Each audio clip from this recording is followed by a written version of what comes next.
அஸ்ஸலாமு அலைக்கும் friends, welcome to my kitchen. இன்றைக்கி கேரட் வச்சு ஒரு சைனீஸ் டிஷ் செய்ய போகிறோம். என்னோடய பிரதர் வந்து சிங்கப்பூரில் இருக்கும்போது அவங்க வீட்டுக்கு நாங்கள் போயிருந்தோம்.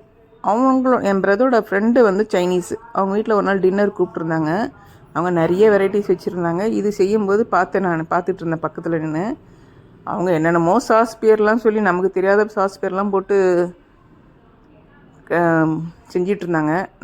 எனக்கிட்ட இருக்கிறத வச்சு நான் இதை செய்கிறேன் நான். ஸோ கேரட் 250 கிராம் நான் எடுத்திருக்கேன். அதை வந்து தோல் சீவிட்டு கட் பண்ணி பவுலில் போட்டு வேக வச்சுருங்க. இந்த தண்ணியை ஊற்ற வேணாம், தனியாக எடுத்து வச்சுக்கோங்க. நான் ஸ்ப்ரிங் ஆனியனும் ஒரு கட் பண்ணி வச்சிடுறேன்.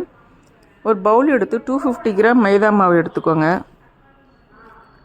அதுக்கு தேவையான இல்லை கோதுமை மாவும் எடுத்துக்கலாம். ஹெல்த்தி பார்க்குறவங்க வந்து கோதுமை மாவும் எடுத்துக்கலாம். அதுக்கு தேவையான அளவு உப்பு அண்டு கீ அண்டு 1/4 டீஸ்பூன் அளவுக்கு பெப்பர் தூள் இதையும் போட்டு நம்ம அரைச்சி வச்சுருக்கிற கேரட்டு நீங்கள் மிக்சிலையும் போட்டு அரைக்கலாம், இல்லை பிளெண்டர்லேயும் போட்டு நீங்கள் அரைச்சி வச்சுக்கலாம். ஸோ இந்த மிக்சிங்கை வந்து நல்லா மிக்ஸ் பண்ணிவிட்டு சின்ன சின்ன சின்ன பாலாக கோலி உருண்டை மாதிரி மிக்சிங்கை உருட்டிட்டு அதில் சுண்டு விரலில் வந்து ஒரு ஹோல் போட்டு எல்லாத்தையும் பண்ணிவிட்டு எடுத்து வச்சுக்கோங்க. நம்ம அந்த கேரட் குக் பண்ண அந்த தண்ணி இருக்குது இல்லையா, அந்த தண்ணியிலேயே திரும்ப இதை போட்டு வேக வைக்க போகிறோம். இப்போ பாருங்கள், அவங்க ரொம்ப நேரம் செஞ்சாங்கங்க. நான் ரொம்ப சிம்பிளாக இதை முடிச்சிட்டேன் வேலையை. ஆனால் நல்லா தான் இருந்தது டேஸ்ட்டு.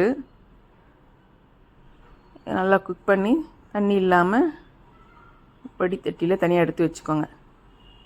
ஒரு பவுலில் soya sauce 1/2 teaspoon, red chilli sauce 1 teaspoon, chilli flakes கொஞ்சம், 1/4 டீஸ்பூன் சில்லி பவுடர், இது எல்லாத்தையும் போய் மிக்ஸ் பண்ணிக்கோங்க.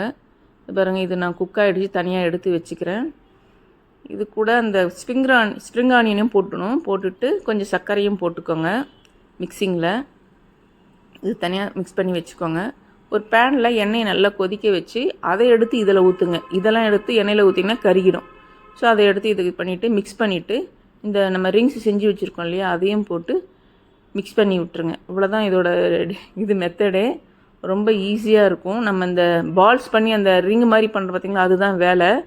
மற்றபடி ஈஸியான டிஷ்ஷு. பசங்களுக்கு ரொம்ப சைனீஸ் ஐட்டம்னால் ரொம்ப பிடிக்கும். நம்ம வேக வச்சுருந்தோம் பாருங்கள், அந்த தண்ணியை எடுத்து, இது ரொம்ப குழி கம்மியாக இருந்ததுனால நான் 2 இதாக போட்டிருக்கேன், 2 கரண்டியாக. நீங்கள் உங்கள் குழி கரண்டி எப்படி இருக்கோ அதுக்கேற்ற மாதிரி பார்த்து போட்டு மிக்ஸ் பண்ணி சர்வ் பண்ணுங்கள். பிள்ளைங்களுக்கு சைனீஸ் ஐட்டம்னால் ரொம்ப பிடிக்கும். இந்த மாதிரி ஐட்டம்னால் ரொம்ப பிடிக்கும். ஹெல்த்தியானது கூட. நீங்களும் ட்ரை பண்ணுங்கள் வீட்டில். Thank you so much.